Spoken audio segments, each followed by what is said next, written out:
Welcome to the interview. He's been one of the first voices criticizing the internet as a concept, but is not technophobic. In 2010, he asked and attacked cyber utopianism with his bestseller, The Net Delusion, The Dark Side of the Internet Freedom. Now, his new book, To Save Everything, click here, has gone beyond foreign policy to complain about what he calls solutionism in technology. He's a Silicon Valley Cassandra for many, but a voice that should be heard. Evgeny Morozov is with us today on France 24. Thank you so much to be here. Oh, it's very good to be here. So, you've been one of the first to challenge Silicon Valley, and you're complaining about the idea that deep and serious problems can be solved basically with an app. Can technology be defined as an absolutism? Well, I think in a sense, what we're seeing right now is that technology is slowly taking on the role that used to be played by politics, as citizens lose faith in the ability of elected representatives and politicians to tackle big problems, whether it's climate change, whether it's health, whether it's obesity, whether it's the power of the financial industry. Technology comes on stage, packaged by Silicon Valley entrepreneurs, packaged by big companies like Google and Facebook, and these guys offer us wonderful solutions. We can track how much energy we spend, we can track how much we exercise, we can track what we eat, we can track what we spend. Everything becomes manageable, manipulable, and solvable. And Silicon Valley does take on a role as the only provider of solutions that is still capable of offering some kind of a band-aid to the problems that plague us for decades. And unfortunately, there is no way to control its power. I mean, they run on a business model that revolves around collection of personal data and advertising. Policymakers are keen to see this new help come on stage to help them sort out the crisis. And at this point, citizens have no control whatsoever over the data that's being collected about them. They have no control whatsoever over the standards and the software and the hardware that runs most of those services and those systems. So at this point, yes, I would argue it is possible to argue that you do have some kind of new, completely unchecked source of power that does reside in Silicon Valley that might resemble absolutism in the worst possible form. We'll come back to privacy and data in a few, but are we experiencing what we could call the age of enlightenment of Silicon Valley?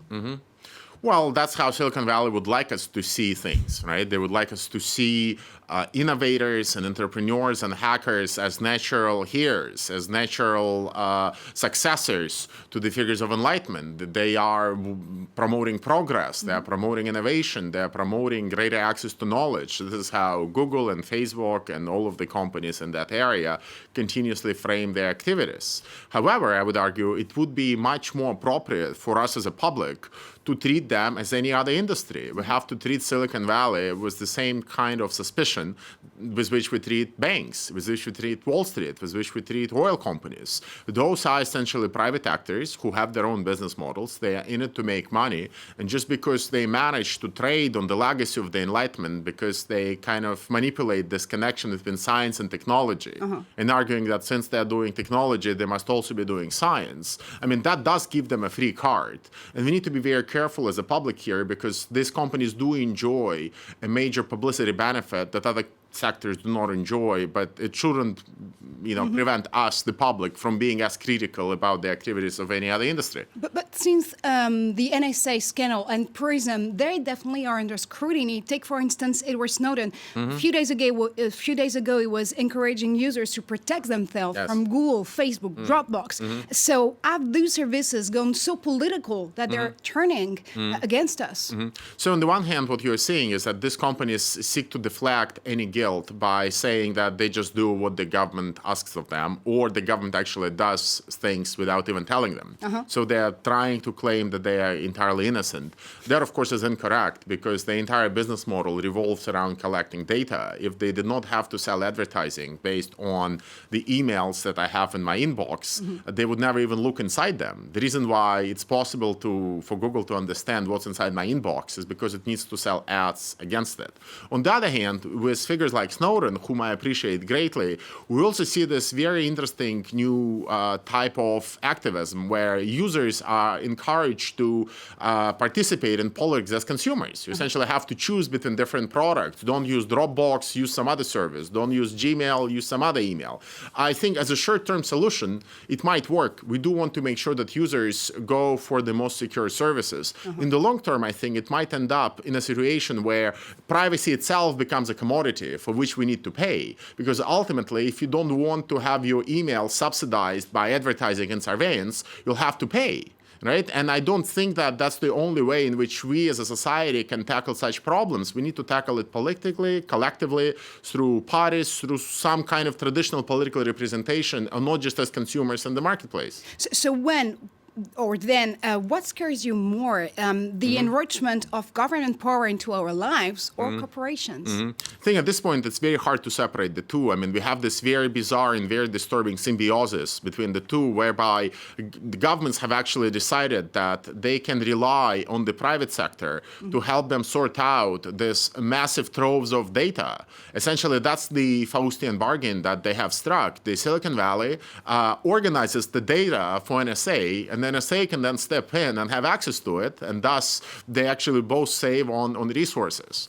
Right? So at this point, I would be scared of both. I mean, the problem is that we do not have any alternative infrastructure on which we can build new email services, new search services, new social networking services that will not be reliant on advertising, in part because we just don't have the funds to invest into this infrastructure. And unless we do that, we'll always be stuck with Silicon Valley as the default provider of all those services. So now Europe is definitely putting a strict scrutiny corporations such as Google, for instance, or Facebook. Has Europe gone the Morozov way?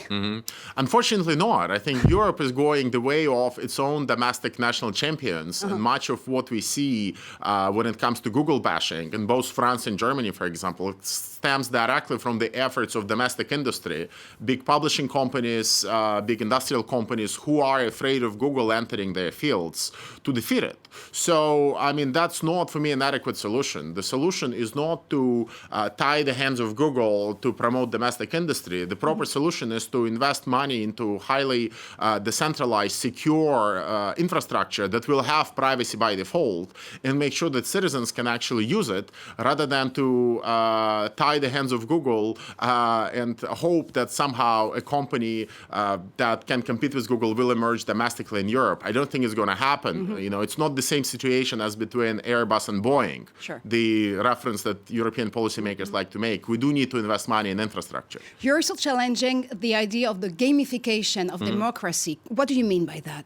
What I mean by that is that traditionally, if you think about how citizens were appealed to by the public, you know, it used to be that if you go on the street and you see some litter lying on the pavement, what are the options to get you pick up that litter? It used to be that we would rely on laws, and we would say that, well, if you don't pick up that litter, like, we'll pay a fine. There will be a very extreme way to solve it. Or we would rely on norms. We would say, if you don't pick up that litter, you'll be shamed by the members of the community, right? Now you have suddenly a third option. You are carrying a phone in your pocket. That phone has a sensor, and it knows that A, there is litter on the ground, and B, it knows when you actually go down to pick it up. So the phone can automatically give you reward points. It can actually give you an award, some kind of maybe virtual cash, maybe recognition from your friends on social network, which will turn actually what used to be some kind of a civic operation into an operation dominated and mediated by currency, mediated by market, mediated by an award. Right? And I'm arguing that Silicon Valley is promoting this new approach to problem solving as completely unproblematic and superior because it's efficient, because it might actually cost less, it will deliver better results. I'm arguing that there are profound transformations in how we are shaped as citizens. Something is happening at the level of our subjectivity that, you know, it's also, you know, it's the market now that essentially encourages us to become good citizens and not some kind of appeal to solidarity or the common good. And that in itself, I think, is a profound transformation, and we have to understand that above all these considerations of efficiency and cost. So you were born 1984, which makes you the true spiritual son of George Orwell's. Do you feel like you belong to Generation Y?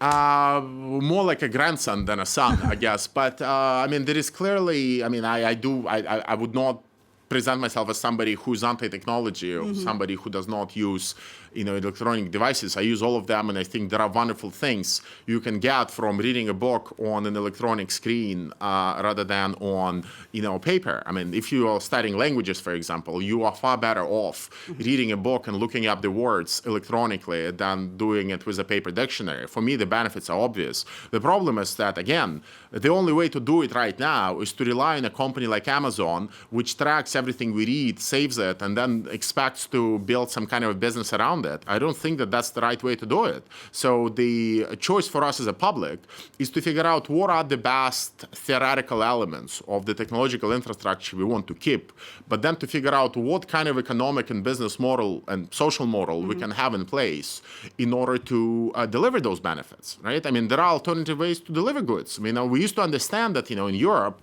healthcare and insurance are provided different than in America. Why? Because we have different values. I don't know why we have so eagerly and early bought into the idea that when it comes to information goods, we have to operate by American values. It's not obvious to me, and we have to reclaim those. Otherwise, we are going to lose our sovereignty. I mean, and that's a very big issue. I mean, we should not trade our sovereignty just because America runs our infrastructure, right? There are many more things at stake here just than cost or, efficiency. It's a question of politics and values. Final and really quick question. Is the situation today better or worse than you imagined while writing your first book, The Net Delusion? I would argue it's actually worse in that, what I first diagnosed in the foreign policy circle, where we relied on Google and Twitter to spread democracy and freedom in the Middle East, has become the default way of addressing problems. So Silicon Valley has become the default provider of solutions in domains that stretch as far as education with online courses, to health with self-tracking, to,